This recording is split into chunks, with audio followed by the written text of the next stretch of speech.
한 산모가 산부인과에 가서 진찰을 받고 나오다가 간호사에게 아이의 성별이 어떻게 되는지를 물었습니다. 그랬더니 간호사가 대답하기를 그건 법으로 금지되어 있기 때문에 알려드릴 수가 없습니다. 그래도 궁금한 산모는 간호사를 붙들고 또 그렇게 말합니다. 제발 좀 힌트라도 좀 알려주세요. 그런데 간호사가 많이 고심해하더니 이렇게 말하는 것입니다. 그럼 제가 아주 간단한 힌트만 알려드릴게요. 적어도 산의 아이는 아니라는 것입니다. 아주 간단한 힌트지요. 여러분, 우리가 이 험난한 세상에 살아가면서 어떻게 평화를 누릴 수 있는지 아십니까? 제가 아주 간단한 힌트를 알려드리겠습니다. 오늘 성경 말씀 잘 보십시오. 그러나 잘 모르신다면 제가 좀 더 자세하게 말씀드리겠습니다. 모든 생명체는 모두가 다 한결같이 평화를 원한다는 사실입니다. 사람 역시 누구나 다 평안을 구하고 있습니다. 소극적인 의미로는 안정이라고 말하고 적극적인 표현으로는 평안이라고 하는데 성경에서는 평강 또는 평화라고 부르고 있습니다. 신곡을 쓴 시인 단테는 말하기를 평화란 모든 종류의 화살이 겨냥하는 표적이다. 모든 종류의 화살이 겨냥하는 표적이다. 모든 인류와 모든 생명체가 영원하는 유일한 어떤 타겟가 있다면 바로 평안을 원한다고 이렇게 말했습니다. 예수님께서 누가복음 19장에 보면 예루살렘 성을 보시면서 눈물 지으시면서 이런 말씀하십니다. 너도 오늘 평화에 관한 일을 알았더라면 좋을 뻔하였거니와 지금 내 눈에 숨겨졌도다. 어쩌면 여기에 우리 인간의 비극이 있습니다. 누구나 다 평화를 원하면서도 그 평화의 길을 모르고 있다는데 인간의 불행이 있는 것입니다. 마르크스는 세계 문제는 평화인데 이를 위해선 경제 문제가 해결되어야 된다고 이렇게 주장합니다. 동물들은 서로 으르렁대고 싸우지만 이제 강한 것에 의해서 약한 것이 잡아먹히는 이런 약육강식의 세계 속에서 이제 지내는데, 그런데 그토록 사나운 맹수도 일단 자기 배가 채워지고 나면 그때는 태평합니다. 그 무서운 사자도 자기 배만 채워지고 나면 토끼가 앞에 와서 알랑거려도 그저 거들떠 보지도 않습니다. 그런데 이런 모습을 마르크스는 보면서 경제 문제를 해결해야, 그래서 모두 배부를 수 있게 할 수만 있다면 이 세상에 평화가 오겠다. 이를 위해서 공평한 분배만 하면 되겠다고 이렇게 생각했는데, 그러나 여기 함정이 있었습니다. 모든 동물은 배만 채워지면 그것으로 이제 더 이상 no problem, 아무 문제가 없는데, 그런데 인간은 그러지 못하다는 사실입니다. 그렇게 많이 가지고도 더 갖기 위해서 약한 자의 것을 수탈하고 빼앗고 계속 더 쌓으려고 하는 것이 인간의 탐욕이고, 그래서 인간 세상에는 평화를 찾기가 어려운 것입니다. 이것이 바로 마르크스가 착각한, 실수한 대단히 중요한 핵심입니다. 인간의 3대 욕망은 건강하게 오래 사는 것, 부자 되는 것, 그리고 원수 갚는 것이라고 합니다. 이러니 세상에 어떻게 평화를 기대할 수가 있겠습니까? 현대인들은 물질적으로 그게 넉넉해졌지만 관용과 배려가 메말라지다 보니까 내면에 평안이 없고, 평화는 삶의 바탕인데도 평화를 외면하면서 행복을 구하고 있는 인간의 어리석음이 바로 여기에 있습니다. 예수님은 산상수훈에서 세상에 평화를 이루는 사람을 가르쳐서 하나님의 아들이라고 이렇게 말씀하셨고, 본회퍼는 평화란 그리스도의 오심으로 우리에게 주어진 계명이라고 이렇게 말했으며, 또 존 브로더스는 말하기를 세상을 화평케 하는 일보다 하나님을 더 닮은 일은 없다고 이렇게 주장하기도 했습니다. 평화란 가장 큰 복, 지고의 복입니다. 흔히 우리가 생각하는 이제 성경에서 말하는 평화란 단지 우리 마음이 좀 안정된 상태나 세상엔 전쟁이 없는 상태가 아니라 범죄하기 이전의 에덴 동산처럼 완전히 웰빙이 이루어지는 것입니다. 이건 마음도 건강도 물질도 어떤 문제에서도 트러블이 없는 가장 완벽한 상태를 성경에서는 평화라고 샬롬이라고 말하고, 그래서 이스라엘 사람들은 같은 동족을 만나면 꼭 샬롬 하면서 평화의 축복을 빌어주는 것을 저들의 인사로 대신하곤 하는 것입니다. 오늘 이사야서 26장 3절에 보면 평강하고 평강하도록 지키신다는 말씀이 나옵니다. 평강하고 평강한다는 말은 정신적으로, 문화적으로, 철학적으로, 신앙적으로, 경제적으로 이 모든 것을 망라한 통전적인 평화를 말씀하고 있습니다. 이런 평강이 어떤 사람에게 주어지는가? 먼저는 문을 여는 자에게 평강으로 이끌으신다고 말씀하십니다. 오늘 보면 2절 말씀, 너희는 문들을 열고 신의를 지키는 의로운 나라가 들어오게 할지어다. 문을 연다는 이 말씀은 옛날 왕들은 성문을 꽉 닫아 걸고 그리고 자기의 통치를 통해서 그 나라를 지키곤 했습니다. 그런데 자기보다 강한 어떤 군대가 쳐들어오게 되면 도저히 자기 힘으로 감당치 못하게 될 때는 성문을 열고 이제 적을 받아들임으로 이제 그 앞에 굴복해서 나름대로 평화를 도모하고자 했습니다. 여기서 문을 연다는 말은 이 개방한다는 뜻이 있고 또 새로운 왕권을 받아들인다, 새로운 이제 진리와 가치를 이제 받아들인다는 이런 뜻을 가지고 있습니다. 기존의 자기 체계, 자기 철학, 자기 관념, 자기 주장 이 모든 걸 내려놓고 새롭게 모든 것을 받아들이는 이 자세를 말하고 있는데, 예수님이 이 땅에 오셨을 때 처음 외치셨던 메시지는 회개하라, 천국에 가까웠느니라는 말씀이었습니다. 근데 이 회개라는 말은 헬라어로 메타노이아라고 하는데 이 말의 의미는 정치적으로 정권 교체라는 뜻을 가지고 있습니다. 지금까지 내가 모든 걸 주장하고 내가 다스리고 내 마음대로 했던 것을 이제는 다 내려놓고 그리스도를 왕으로 맞아들이는 것, 이것이 회개라는 말의 본래 의미라는 것입니다. 현대 문명의 척도는 그 나라의 길을 보면 알 수 있다고 합니다. 로마 문명이 최고에 달했을 때 이때 유행했던 말은 세계는 로마로 통한다, 모든 길은 로마로 통한다는 말이 있었습니다. 그래서 로마는 세계 곳곳으로 팔달대로를 뚫어놓고 세계를 향하여 뻗어나갈 수 있었습니다. 그런데 중국은 그러진 않았습니다. 그 곳곳에 성을 쌓아놓고 만리장성을 쌓아놓고 모든 걸 닫아버렸고 모든 것을 가둬버렸습니다. 중국은 힘만 생겼다 하면 사방 돌아가면서 성을 쌓고 담장을 자꾸 이제 막아서 이제 높여놓고 나니까 이런 것 진정한 발전이 이루어질 수 없었던 것입니다. 역사적으로 보면 어느 민족이나 나라나 간에 폐쇄적인 곳은 다 망했고 개방하는 나는 부흥했습니다. 일본이 우리나라보다 훨씬 문명에 뒤떨어졌었지만 일본이 먼저 개방하다 보니까 일본은 아시아의 맹주가 되어버렸습니다.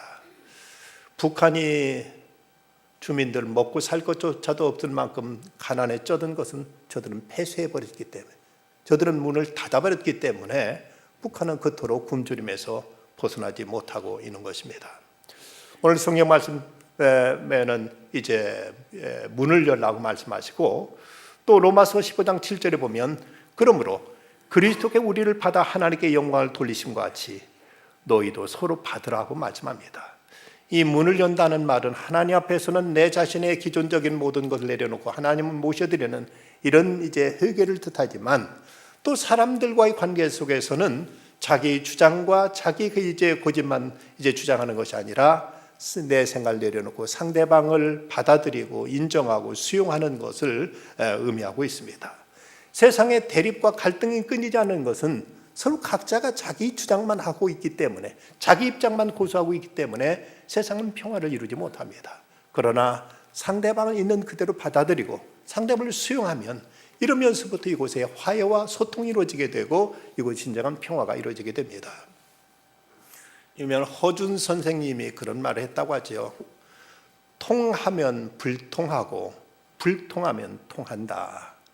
여기서 이제 통한다는 말은 통할 통자와 또 그 다음에 통자는 아플 통자로서 서로 소통하면은 불통하다, 아프지 않게 되고 서로 막혀서 통하지 않게 되면 통한다, 아프게 된다는 이런 의미 있는 말을 했습니다. 이건 우리 신체만이 아니라 하늘과 땅이 그러하고 사람과 사람이 그러하고 문명과 문명이 그러하고 소통이 이루어지는 곳에는 고통이 없지만 불통하게 되면 통이 따르게 된다. 고통이 따르게 된다는 것입니다. 어느 유명한 대기업 회장이 그 지인들을 식당으로 초대해서 같이 식사를 하게 되었습니다. 유명한 레스토랑이고 이곳은 아주 스테이크를 잘하는 곳으로 이름난 곳이었습니다. 이제 식사를 다 끝난 다음에 이 회장이 그 레스토랑 주방장을 좀 오라고 부르는 겁니다. 이 주방장은 그 회장이 이제 단골 손님이었던 회장이 오라고 하니까 오늘 내가 요리를 내가 좀 잘못했는가 하는 마음에 걱정이 돼가지고 이제 그 테이블로 다가갔더니 그 회장의 그 접시에 그 스테이크가 절반쯤 남아 있는 것입니다.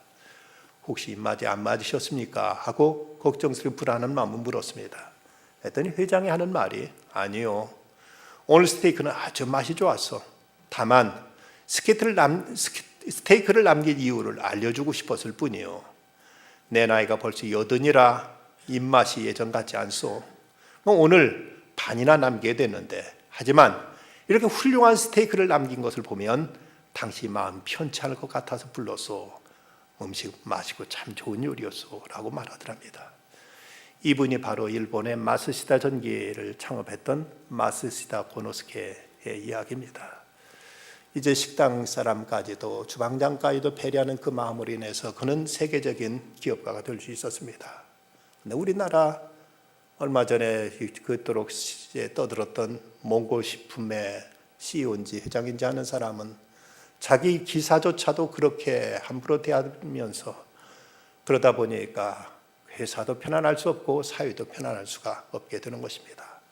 마음을 여는 곳에 이곳에 평화가 있다고 말씀하십니다. 그런가 하면 신의를 지키는 의로운 생활을 할 때 평화를 누릴 수 있다고 말씀합니다.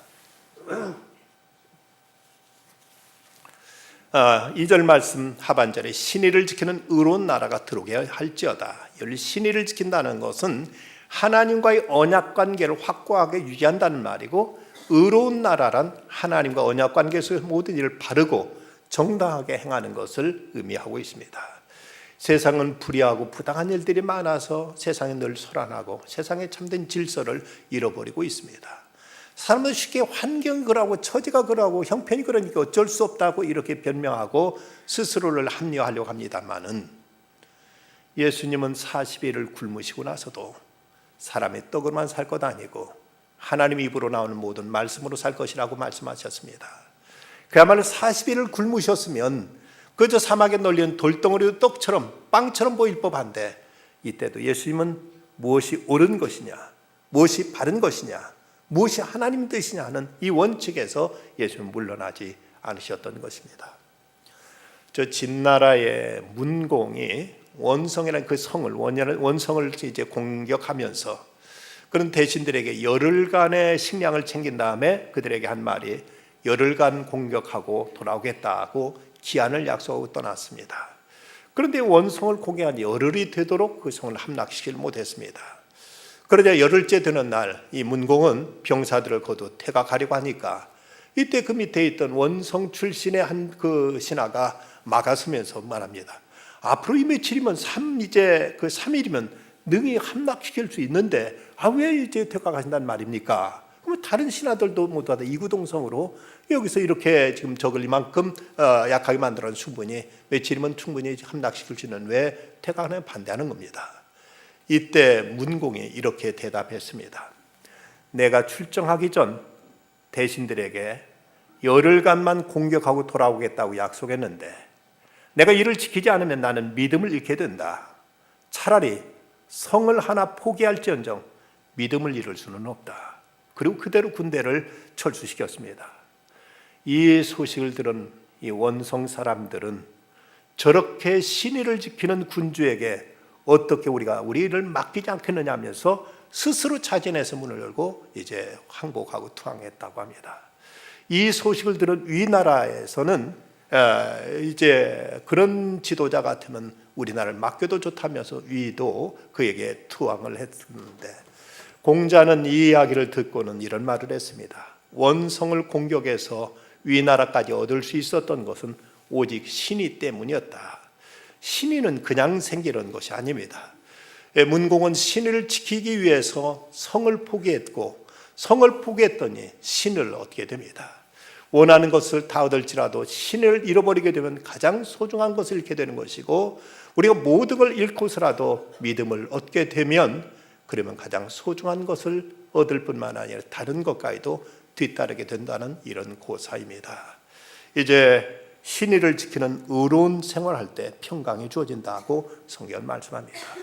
이어서 흔들리지 않는 견고한 심지를 가진 자에게 평강을 주신다고 말씀합니다. 오늘 3절 말씀, 주께서 심지가 견고한 자를 평강하고 평강하도록 지키시리니 이는 그가 주를 신뢰함이니이다. 주를 신뢰함으로, 마음에 올곧은 마음으로, 마음에 변덕이 없는 마음으로, 흔들림 없는 마음으로 곧게 마음 먹고 그 마음을 지켜가는 자가 평화를 누리게 된다고 말씀하고 있습니다. 변덕이란 마음에 믿음이 없기 때문에 스스로 불안해하는 것을 의미하고 있습니다. 요즘 결혼 서약서에 보면 부부의 대의를 지키겠느냐 하고 묻고 그러겠다고 대답하는 정도로 끝나지만, 예전에는 결혼 서약서에 건강할 때나 병들 때나 부하거나 가난하거나 성공하거나 실패하거나 이 모든 경우에도 아내를 사랑하겠느냐, 남편을 사랑하겠느냐고 묻고 거기에 대해서 서약한 것이 이전에 결혼 서약서의 그 원문이었습니다. 어떤 경우에도 한결같은 마음으로 상대방에 대한 신실함을 지키고 자기 도리를 다하겠다는 이런 심지가 곧은 사람이 진정 평화를 누릴 수 있다는 것이죠. 조강지처라는 말이 있습니다. 이 말은 술찌개미 조자에다가 쌀기어 강자를 써서 변변치 않은 음식으로 끼니를 이을 때 아내란 뜻으로, 가난할 때 함께 고생한 그 아내를 본처를 일컫는 말입니다. 이 말은 후한서의 송홍전에 나오는 광무제의 고사서입니다. 후한의 그 광무제는 자기 누나가 이제 결혼을 했지만 남편을 잃고 홀로 되자 오늘 자기 누나에게 혹시 재혼할 뜻이 있습니까? 하고 물었더니 이 누나가 하는 말이, 그 나라의 그 대신 가운데 송홍이라는 대신 같은 사람 같으면 생각이 있다고 말을 합니다. 그자 이제 광무제는 송홍을 불러들였습니다. 자기 누나는 이제 그 병풍 뒤에 가려서 숨겨서 듣게 하고, 그러면서 이 송홍에게 이제 물었습니다. 속담에 말하기를 지위가 높아지면 친구를 바꾸고 집이 부유해지면 아내를 바꾼다고 하는데 자네는 그대는 어떡하겠는가 하고 이렇게 물었습니다. 어떤 송홍이 이렇게 대답합니다. 소신은 가난할 때 친했던 친구는 잊어서는 안 되고 찌개미와 쌀겨를 먹으며 고생한 아내는 집에서 내보내지 않는다고 들었습니다. 이 말을 듣고 광무제는 얼핏 뒤에 숨어있는 자기 누나에게 일이 틀린 것 같습니다 하고 이렇게 말하면서, 이때 나온 말이 바로 조강지처란 말이 이래서 나왔다고 합니다. 부부간에 이런 신의가 필요하다면 우리가 하나님을 섬기는 신앙에서는 더더욱 어찌 우리 신의가 없이 하나님을 섬길 수가 있겠습니까? 믿음이라는 것은 우리의 운명을 거는 것이고 내 인격과 내 존재를 바치는 것인데, 그런데 시시하게 날씨 때문에 교회를 나오고 못 나오고 누가 한마디 해서 마음 상해서 이러고 저러고 한다면 이것은 우리의 신앙이 아닙니다. 우리 믿음이라는 건 내 전 존재를 바쳐서 하나님 앞에 우리가 변함없이 주님을 섬기는 것이 신앙일진데, 우리의 믿음은 심지가 곧은 자세로 우리는 믿음을 지켜가야 될 것입니다. 그럼 어떤 사람이 심지가 견고한 사람인가? 먼저는 삶의 어떤 상황에도 염려에 흔들리지 않고 감사할 줄 아는 사람이, 이런 사람이 심지가 곧은 사람이라고 말할 수 있습니다. 빌보서 4장에 있는 말씀, 아무것도 염려하지 말고 다만 모든 일에 기도와 간구로 너희 구할 것을 감사함으로 하나님께 아뢰라. 그리하면 모든 지각에 대한 하나님 평강이 그리스도 예수 안에서 너희 마음과 생각을 지키시리라. 여기서 염려하지 말라고 했는데, 염려라는 단어는 헬라어로 메림나오라는 단어인데 이 말의 원래 뜻은 마음이 갈라진다는 뜻을 가지고 있습니다. 이럴까 저럴까 마음이 하나로 모아지지 못하고 이리저리 마음이 이제 나눠질 때, 이것이 바로 염려라는 말의 본래 뜻이라는 것입니다. 어떤 상황에서 주님만 의뢰하고 신뢰하기 때문에 마음이 갈라지지 않고 그 상황 속에 하나님을 믿고 하나님의 선하심과 하나님의 섭리와 하나님 전능하심을 믿고 그런 상황에서 감사함으로 아뢰을 때 모든 지각에게 뛰어난 평강이 우리 마음과 생각을 지키시라고 말씀합니다. 일본의 테레사 수녀라고 알려진 다마키 여인은 평생 한센시 환자, 나병 환자들을 돌보면서 살았습니다. 요양원을 만들고 고름나는 환자들 필요를 치료하다가 그만 자신도 한센시 병에 걸리고 말았습니다. 그녀는 자신이 한센시 병에 걸린 것을 알고 이렇게 기록했습니다. 이제 육신의 눈이 가려지고 영의 눈이 열려 감사하다. 눈썹이 빠지면서 눈썹의 고마움을 알았다. 먼지가 자꾸 눈에 들어가 이렇게 고통스러울 줄은 미처 몰랐다. 하나님 내게 병을 주셔서 여러 가지 감사의 마음을 알게 하셨으니 얼마나 고마운가. 그는 자신이 한센시 병에 걸린 상태에서도 눈썹이 빠져서 먼지가 자꾸 눈에 들어온데도 비로소 그동안 눈썹이 있어서 편안하게 지냈던 것을 생각하면서 도리어 감사했다고 합니다. 또한 우리는 고난과 고통 속에서도 환난 속에서도 흔들리지 않는 믿음을 지키는 것, 이것이 심지가 고든 모습입니다. 다니엘의 세 친구는 느부갓네살 왕이 자기가 만든 금신상에 절하지 않으면은 이제 너희들 불풀무 속에 집어넣겠다는 위협 속에서도 그들은 말합니다. 왕이여, 우리가 섬기는 하나님이 계시다면 우리는 맹렬히 타는 풀무불 가운데서 능히 건져내시겠고 왕의 손에서도 건져내시리이다. 그렇게 하지 아니하실지라도 왕이여, 우리가 왕의 신들을 섬기지 아니하고 왕이 세우신 금신상에 절하지도 아니할 줄을 아옵소서. 결국 세 친구들은 느부갓네살 왕의 금신상에 절하지 않기 때문에 불풀무 쪽에 던져졌지만 하나님은 저들을 지켜주셨고 저들을 건져주셨고 그 풀무불 속에서도 평안하도록 하나님이 저들을 보호해 주셨습니다. 어떤 목사님이 여순 반란 사건 때 신방 갔다가 그만 공비들한테 잡혀가지고 다른 사람과 함께 묶여서 창고에 갇히게 되었습니다. 그런데 한밤중에 인민군이 하나 들어오더니 이 가운데 예수 믿는 동무 없어? 하고는 와서 묻더랍니다. 이제 그 믿는다고 하면 금방 그대로 끌려가서 총살당할 것 같아서 목사님은 아무 말도 못하고 입 다물고 있었습니다. 한참 있다 또 다시 들어와서 여기 예수 믿는 동무 없어? 하고 또 묻더랍니다. 이때 대답 못했습니다. 그런데 그러고 나니까 마음이 그렇게 불편하고 마음이 그렇게 괴로웠습니다. 아니 내가 예수 믿는다는 말을 내 이 목숨 아깝다고 내가 못하다니, 이거 그렇게 마음에 불편하고 마음에 괴로워서 어쩔 줄 몰랐는데 저녁이 되니까 밤이 되니까 또 들어와서 여기 예수 믿는 동무 없어? 하고 이제 하나씩 물어가면서 이제 찔러가면서 묻더랍니다. 이분이 죽으면 한 번 죽기 두 번 죽겠는가 결심하고 나 예수 믿는다고 대답했으면 당신 뭐 하는 사람이요? 묻길래 나 목사라고 얘기했습니다. 예수쟁이 중에서도 괴수구만, 따라오시오 하고는 끌어내는데, 그런데 그때 이 목사님 마음이 지옥에서 천당 올라가는 마음이더랍니다. 이 지금 그대로 끌려가면 죽을 텐데 그럼에도 불구하고 마음은 살았다. 내가 죽어도 이렇게 이제 이러다가 죽어야지. 내 믿음을 감추고 이걸 숨겼다가 살아서 무슨 내가 인간 노릇하겠는가 하는 생각에 마음이 그토록 오히려 편안할 수가 없더라는 겁니다. 그런데 뒷간으로 데려가더니 나도 평양에서 예수 믿었던 사람이요. 어서 도망가시오. 목사님 한 번 여기 잡혀왔다는 소리가 어떻게든 내가 살리려고 지금 이렇게 찾아서 3번이나 물었는데 만약 이때 목사님 안 나타났다면 내일 전부 다 총살시키려고 했어 라면서 목사님 풀어주더라는 것입니다. 어떤 상황 속에서 믿음을, 환난과 박해 속에서 믿음을 견제하는 이것이 곧 심지가 고든 마음입니다. 그런가 하면 사명의 경주에서 흔들리지 않고 끝까지 다름질하는 사람이 곧 심지가 고든 사람이라고 말할 수 있습니다. 빌립보 3장 16절에 보면 오직 우리가 어디까지 이르렀든지 그대로 행할 것이라고 말씀했습니다. 신앙은 하나의 사명을 지고 이것을 이제 몸에 지고 달려가는 경주를 비유하면서 지금 어디까지 이르렀더니 그대로 행할 것이다.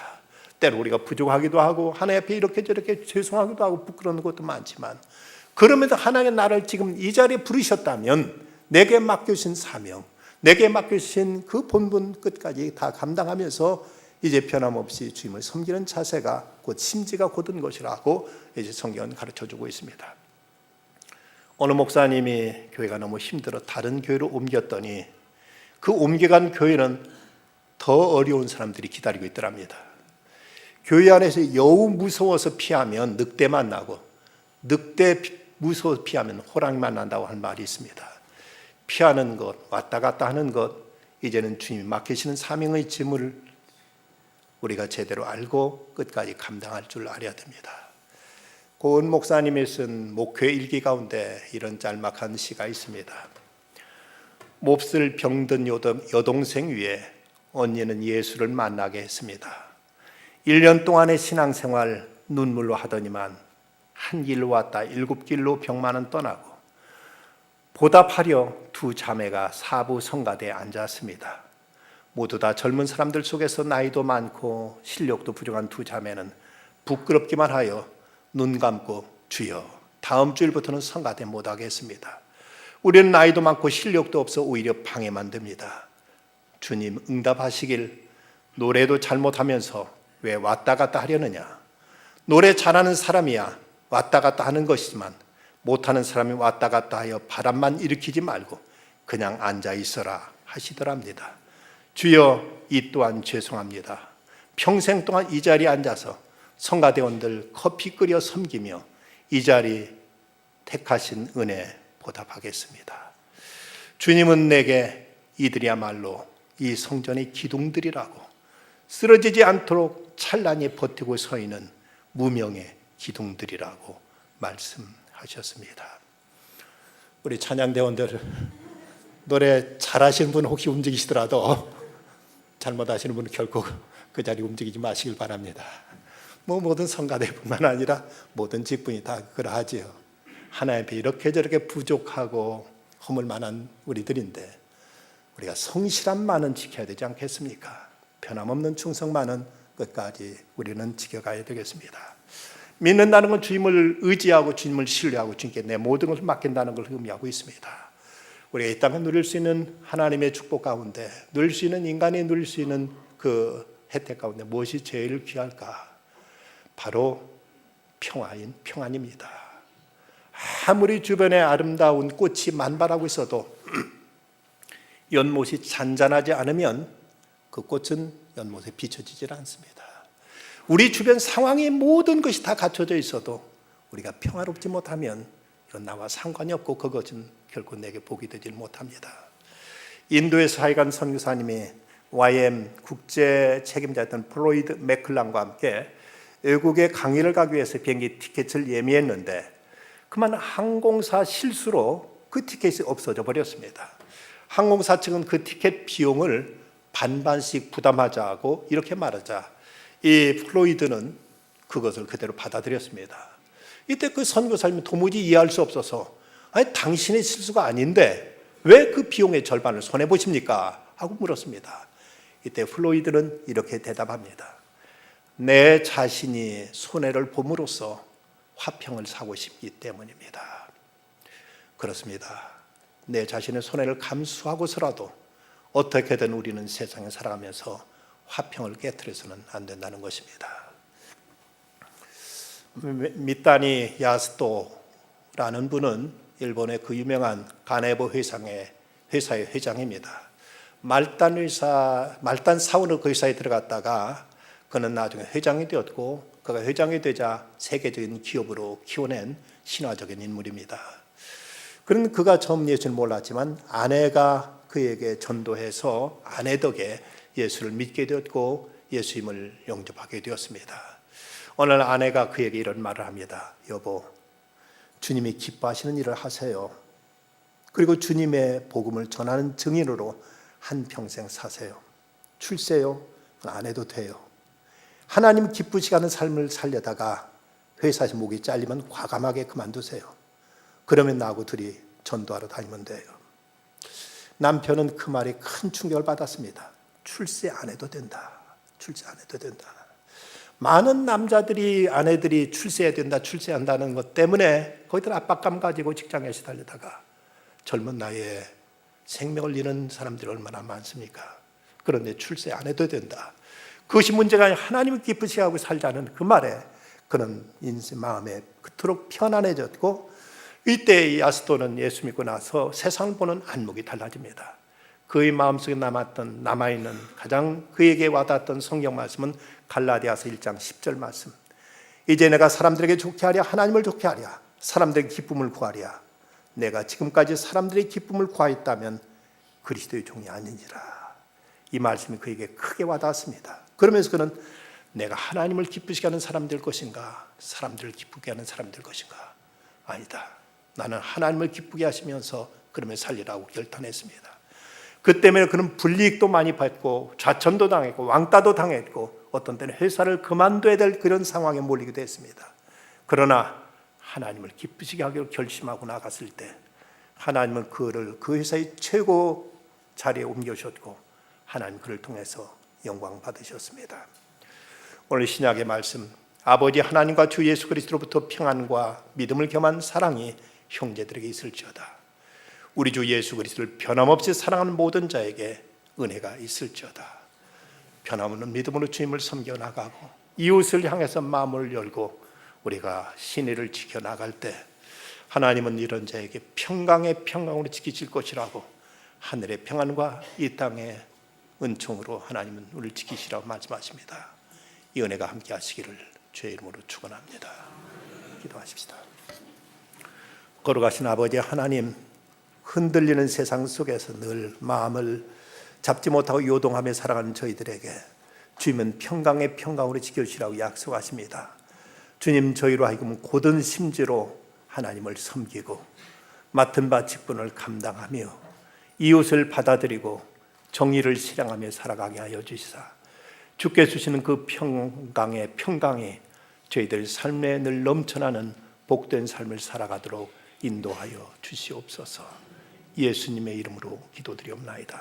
아멘.